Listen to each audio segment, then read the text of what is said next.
Finding God. What if a pill could help you find God faster? Well, a controversial medical study claims an illegal hallucinogenic drug could do just that. But it's setting off a controversy in the medical community. Joining us to explain a little bit more about this study is Dr. James E. Smith, professor and chairman of the Physiology and Pharmacology Department at Wake Forest University Baptist Medical Center. Welcome, doctor. Good morning. Well, how is this different than when I was growing up and hearing about Timothy Leary giving LSD and other hallucinogenics?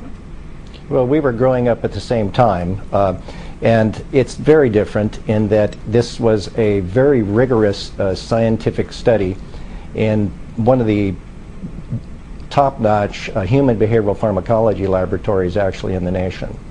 Well, the headline attracted my attention. It says, hallucinogenic in mushrooms creates universal mystical experience. What is a mystical experience? Well, I think a mystical experience is one in which individuals can have in various settings. They can be highly religious circumstances, but generally it's a circumstance where one feels that one is really communing with something more than themselves. I could just see the headlines tomorrow from lay people reading this. Is this God in a pill, if you will? That's really a very interesting question.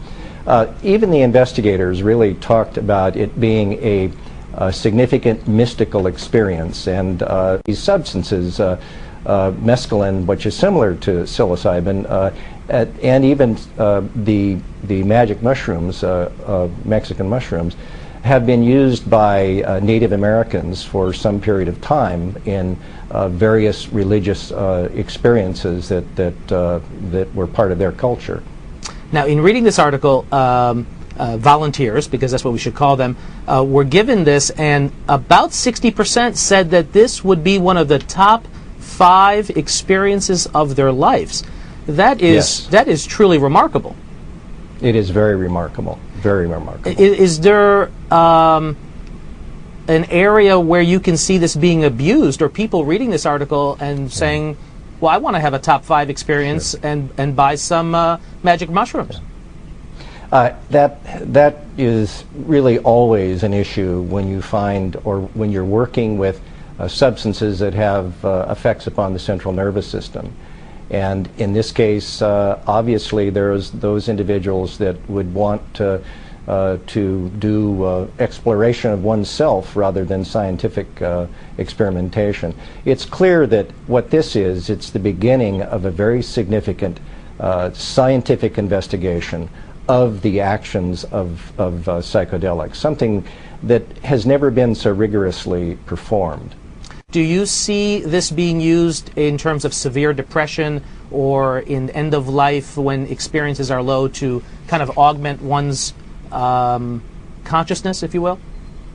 Yes, I think that that's actually one of the first areas that the group from Johns Hopkins wants to actually look at. They want to look at severely depressed individuals, terminal cancer patients, for example, where some type of mystical experience, at least experienced by I believe it was like 70% of the individuals that they tested, in individuals that are terminally ill. And also we should make it clear that the volunteers did have some effects such as paranoia and anxiety. Can you get into that a little bit?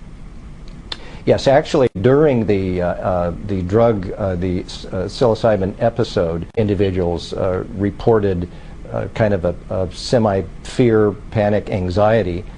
So yes, and if we look back in the lessons that you and I are aware of from the 60s, with LSD, for example, you know, there were circumstances where people were using LSD on a fairly frequent basis, and they might have wonderful experiences and then all of a sudden have a horrible experience, a horrible panic type of circumstance. It's clear that a substance like this can be very dangerous. Anything that distorts the way you're seeing the world can result in panic, and you may engage in activities that may be self-destructive and without even being aware that you're doing it. I was going to say these compounds We don't know a great deal about the science behind that, and I really believe that this study is the first step in that direction. Great. In a Dr. long Smith, time. thank you for joining us. We hope to see you again when these studies continue. Yo.